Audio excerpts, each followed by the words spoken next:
La prière pour quelqu'un qu'on aime, c'est une des choses les plus intimes qui existent. Vous êtes à genoux, ou assise, ou debout, dans le noir. Et vous parlez à Dieu, pas pour vous, pour lui. Vous dites son prénom à Dieu. Vous demandez sa protection, sa santé, sa réussite.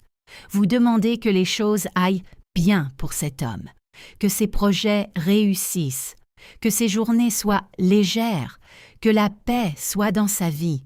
Vous demandez ça, pour lui, chaque nuit, sans manquer. Et pendant que vous priez, dans cette autre maison, dans cet autre lit, avec cette autre femme, il rit.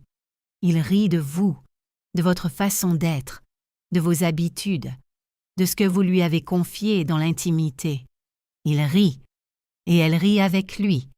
Et la prière que vous adressez à Dieu pour cet homme monte dans la nuit, sans savoir ce qu'elle protège, sans savoir ce qu'elle traverse, cette prière fidèle pour un homme qui rit. Fatoumata Bah avait prié, chaque nuit, pendant 4 ans, et Dieu qui reçoit toutes les prières, avait entendu, avait vu et avait répondu. Pas de la façon qu'elle pensait, de la façon dont Dieu répond quand il veut que vous voyiez clairement. Fatoumata avait 31 ans. Elle était de Labé, en Guinée, la fille d'un instituteur et d'une femme qui faisait du commerce de tissus. 2 parents qui avaient mis dans leurs enfants 2 choses, la foi et le travail. Pas séparément, ensemble. La foi qui soutient le travail qui honore la foi. Fatoumata avait grandi avec ça. Elle avait fait des études d'infirmière. Elle travaillait dans une clinique privée à Conakry. Elle aimait son métier. Elle aimait cette façon d'être utile vraiment, concrètement.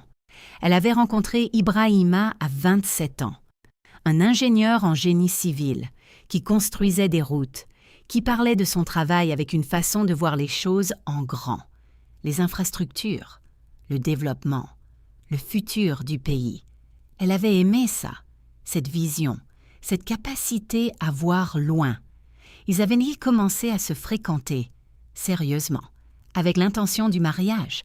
Elle avait prié pour lui dès le début, naturellement, parce que c'était sa façon d'aimer. Quand elle aimait quelqu'un, elle le portait à Dieu. Elle avait porté Ibrahima chaque nuit, avec la sincérité de quelqu'un qui n'a pas appris à faire les choses à moitié. Ils s'étaient fiancés, pas encore mariés. Les fiançailles avaient duré plus longtemps que prévu.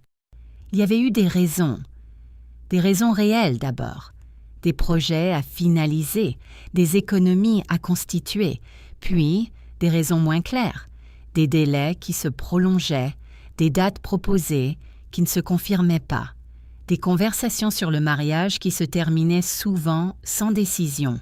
Fatoumata avait attendu. Elle n'était pas femme à pousser. Elle croyait que les bonnes choses arrivent dans leur temps, qu'il fallait laisser les choses se construire, qu'un homme qui hésite, parfois il a besoin de temps. Elle lui donnait du temps. Elle priait pour que les choses avancent, pour que Dieu guide leurs pas, pour qu'Ibrahima soit l'homme qu'il pouvait être, pour leur futur, pour leur maison. Elle priait avec foi, avec constance, avec la certitude que Dieu entendait. Mais elle ne savait pas encore que Dieu entendait, et qu'il voyait aussi, bien plus qu'elle. Ce qui avait commencé à changer dans la 3e année des fiançailles. Fatoumata l'avait senti, pas vu, senti. L'instinct de quelqu'un qui aime vraiment, qui connaît une personne de l'intérieur. Ibrahima était différent, pas dans les grandes choses, dans les petites. La façon dont il répondait aux messages, avec un délai, toujours un délai. Alors qu'avant, il répondait vite, la façon dont il parlait de leur avenir, avec moins de précision, moins de détails. Les détails qui montrent qu'on y a pensé, qu'on imagine, qu'on planifie. Ces détails s'étaient espacés. Elle avait remarqué. Elle n'avait pas confronté. Elle avait prié plus fort, comme si la prière pouvait combler la distance, et comme si demander à Dieu de le guider pouvait remplacer la conversation qu'elle n'osait pas avoir. Elle avait prié, et il avait continué. Ce qu'elle avait découvert, elle l'avait découvert par une amie commune, qui avait hésité longtemps, qui avait finalement décidé que l'amitié valait la vérité même difficile. Elle avait appelé un soir. Elle avait dit « Fatoumata, je dois te dire quelque chose, et je veux que tu saches que je te dis ça parce que je t'aime vraiment. » Fatoumata avait dit « Dis-moi. » L'amie avait dit « Ibrahima fréquente quelqu'un d'autre depuis 2 ans. 2 ans. » Fatoumata avait dit « 2 ans. » L'amie avait dit « Oui. » Fatoumata avait dit « Tu es sûre ?» L'amie avait dit « J'ai vu, de mes yeux, plus d'une fois. Je suis désolée de te dire ça comme ça. » Fatoumata avait dit « Non, merci de me le dire. » Ou elle avait raccroché. Elle était restée assise, longtemps, dans le silence de sa chambre, avec la prière du soir encore sur les lèvres. Elle venait juste de prier pour lui, quelques heures avant. Elle venait juste de dire son prénom à Dieu, de demander sa protection, sa santé, sa réussite, et lui, pendant 2 ans, pendant les 2 ans où elle priait, il était avec quelqu'un d'autre. 2 ans de prière, 2 ans de fidélité, 2 ans de foi dans un avenir à 2. Et lui, depuis 2 ans, avait fait autre chose. Elle n'avait pas appelé Ibrahima ce soir, elle avait attendu, non pas par stratégie, par besoin de tenir cette vérité quelques heures, seule, avant qu'elle devienne une conversation, avant qu'elle devienne réelle dans l'échange. Elle avait besoin de la tenir seule d'abord, de la poser, de la regarder, de la laisser prendre sa forme. Elle s'était agenouillée, pas pour prier pour lui, pour la première fois depuis des années, pas pour lui, pour elle. Elle avait dit « Dieu, je ne comprends pas. Je t'ai fait confiance. J'ai cru que tu guidais ce chemin. J'ai porté cet homme à toi, chaque nuit. Et c'est ça qui était là. » Elle avait pleuré. Pas longtemps. Elle avait pleuré ce qu'elle avait à pleurer. Et puis dans le silence, dans ce silence que ceux qui prient connaissent, ce silence où Dieu ne parle pas avec des mots, mais où quelque chose arrive quand même. Elle avait reçu quelque chose, pas une réponse, une question. La question était « Est-ce que tu me faisais confiance pour toi, ou est-ce que tu priais pour le retenir ?» Elle avait regardé cette question, longtemps, et elle avait compris quelque chose d'important, quelque chose qu'elle ne savait pas avant, que ses prières sincères, avaient peut-être aussi été une façon de garder, de retenir, de s'accrocher, pas seulement de l'amour, de la peur de perdre. Et Dieu, qui voit tout, avait répondu à tout, pas seulement à l'amour dans ses prières, à la peur aussi. Il avait répondu à la peur en lui montrant ce qui était, pour qu'elle puisse lâcher, librement, avec toutes les informations. Elle avait appelé Ibrahima le lendemain matin. Elle lui avait dit « Je sais, il n'avait pas nié. C'était ça, ce refus de nier, qui lui avait dit que c'était plus sérieux qu'elle ne voulait croire. Il avait dit « Fatoumata, je voulais te parler depuis longtemps. Je ne savais pas comment. » Elle avait dit « 2 ans. » Et là, il avait dit « Je sais. » Elle avait dit « Tu ris de moi avec elle. » Un silence. Il avait dit « Qu'est-ce que tu veux dire ?» Elle avait dit « Tu lui as dit des choses sur moi, des choses que je t'avais confiées, et vous en avez ri. » Un autre silence, différent du premier. Le silence de quelqu'un qui cherche comment nier quelque chose de vrai, et qui comprend que nier ne sert à rien. Il avait dit « Je suis désolé. » Elle avait dit « Pourquoi ?» Il avait dit « Pour tout. » Elle avait dit « Ce n'est pas suffisant. » Mais c'est noté. Elle avait fait une pause. Elle avait dit, « Je ne vais pas te demander d'explications, pas parce que je n'en veux pas, parce que les explications ne changent pas ce qui est. Ce qui est, c'est que pendant 2 ans, tu as choisi quelque chose d'autre, et tu as ri de moi. C'est ça que je dois tenir. » Pas les pourquoi. Ibrahima avait dit, « Et nous ?» Elle avait dit, « Il n'y a plus de nous, pas de cette façon. » Il avait dit, « Tu es sûre ?» Elle avait dit, « Oui. » Pas de la colère dans sa voix, de la clarté. La clarté de quelqu'un qui a regardé quelque chose en face et qui a décidé, avec tout ce qu'elle savait maintenant. Elle avait dit, « Je te souhaite du bien, vraiment. Pas par performance, parce que je ne sais pas faire autrement, mais je ne peux pas être là pour toi de la façon dont j'étais là. Cette façon-là, elle est partie. » Elle avait raccroché. Les semaines après avaient été les semaines du vide, le vide après quelque chose, après une attente longue, après une foi longue, après 4 ans de prière pour un homme. Ce vide avait une texture particulière, pas seulement la douleur, la désorientation. Comme quelqu'un qui a marché longtemps dans une direction et qui réalise que la direction était la mauvaise et qui doit maintenant se retourner. Pas revenir sur ses pas, se retourner vers autre chose, vers une direction nouvelle. Et dans cette désorientation, trouver le nord, son propre nord, pas le nord de quelqu'un d'autre, le sien. Ce qui avait aidé, c'était le travail, la clinique, les patients. Cette façon que le soin a de vous ancrer dans le présent, de vous rappeler que le présent a de la valeur, qu'il y a des gens là, maintenant, qui ont besoin. Elle avait travaillé, elle avait prié aussi, différemment, plus honnêtement, les prières-ci sans lui, les prières pour elle, pour sa clarté, pour son chemin, pour la capacité à voir la prochaine fois, à voir ce qu'elle n'avait pas voulu voir, mais à ne pas confondre la foi et la cécité. La foi et la cécité. Cette distinction, elle l'avait apprise. La foi dit « Je fais confiance à Dieu pour le résultat ». La cécité dit « Je refuse de voir les signes que Dieu m'envoie ». Ce n'était pas la même chose, et elle avait souvent confondu les deux, utilisé la foi comme raison de ne pas regarder. Elle ne le referait pas. Avoir la foi et garder les yeux ouverts.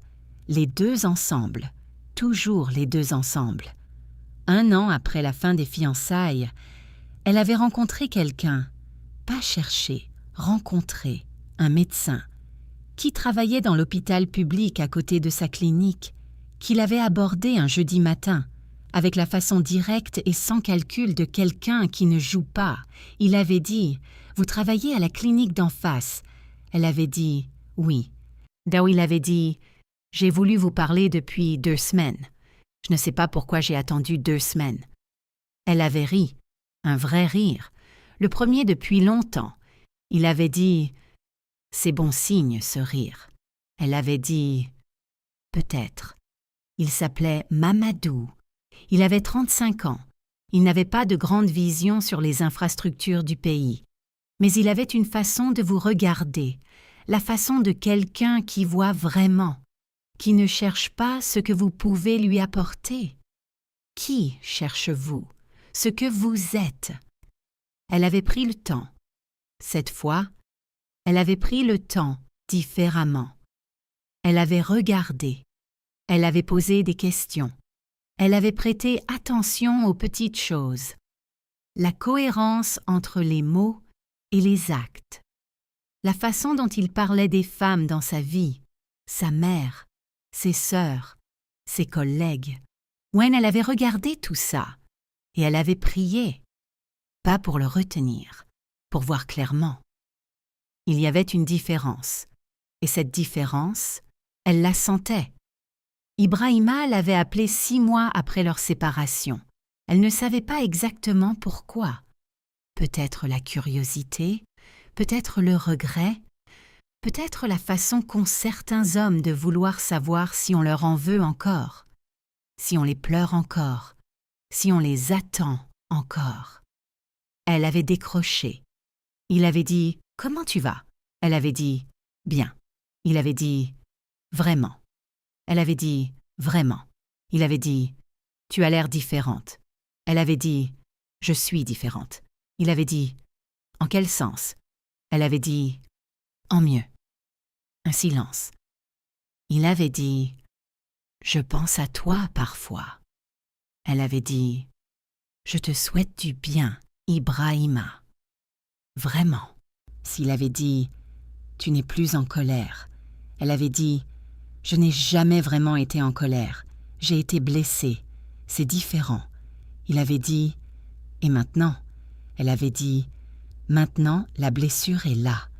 Mais elle n'occupe plus tout l'espace. » Il avait dit « Quelqu'un d'autre occupe l'espace. » Elle n'avait pas répondu à ça.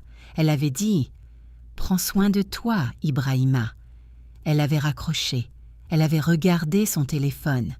Elle avait pensé à 4 ans de prière, à 2 ans de trahison simultanée, au rire, à ce qu'il disait sur elle dans cet autre lit, à la question que Dieu lui avait posée dans le silence. « Est-ce que tu me faisais confiance pour toi, ou est-ce que tu priais pour le retenir ?»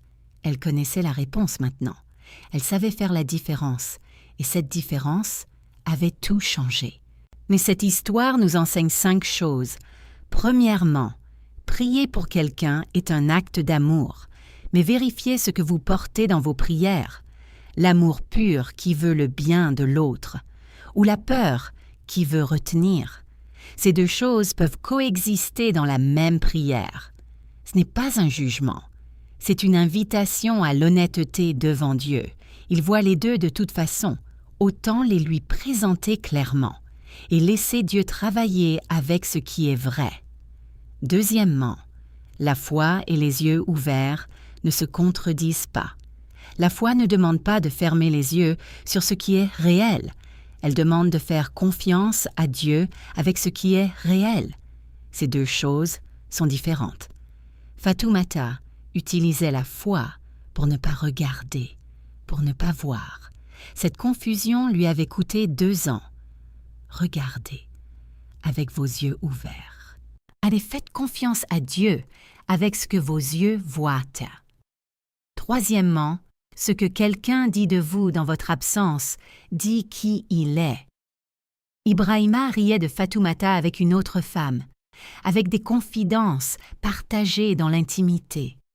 Ce rire dans une autre chambre, disait tout sur le respect qu'il lui portait. Regardez comment quelqu'un parle des gens qui lui ont fait confiance. Quand ces gens ne sont pas là, c'est là que vous voyez le cœur. Quatrièmement, la blessure et la colère ne sont pas la même chose. Fatoumata a été blessée. Elle n'a pas été dévorée par la colère. Elle a reconnu la différence. La blessure dit « Quelque chose m'a atteinte ». La colère dit « Je veux que quelque chose atteigne en retour ». La blessure guérit. La colère prolongée ronge. Nommez votre blessure. Donnez-lui l'espace qu'elle mérite. Et ne la confondez pas avec la colère que vous n'êtes pas obligé de garder. Cinquièmement, et c'est le plus important, Dieu répond aux prières en vous donnant ce dont vous avez besoin, pas toujours ce que vous demandez. Fatoumata demandait la protection d'Ibrahima. Dieu lui a donné la vérité sur Ibrahima. Elle demandait l'avancement de leur futur. Dieu lui a montré quel futur elle construisait vraiment. Elle priait pour le retenir. Dieu l'a libérée, parce que ce qui était là n'était pas ce qui méritait d'être gardé. Et Dieu, qui connaît le bien de ses enfants mieux qu'ils ne le connaissent eux-mêmes, a répondu à la prière profonde. Pas la prière des mots, la prière du cœur, celle qui voulait vraiment être aimée, vraiment vue, vraiment choisie. Cette prière-là, Dieu l'a entendue et il a commencé à y répondre. Ou en enlevant ce qui bloquait la réponse, en révélant ce qui était, pour que la vraie réponse puisse arriver. Sur un jeudi matin, avec un médecin qui avait attendu 2 semaines sans savoir pourquoi, et un rire, un vrai. Le premier depuis longtemps. Dieu répond. Pas toujours à ce qu'on dit, à ce qu'on est, à ce dont on a vraiment besoin. Toujours. Si cette histoire vous a touché, partagez-la avec quelqu'un qui en a besoin aujourd'hui. Abonnez-vous à notre chaîne et activez la cloche pour ne jamais manquer une histoire. Que Dieu vous bénisse. À très bientôt pour la prochaine histoire.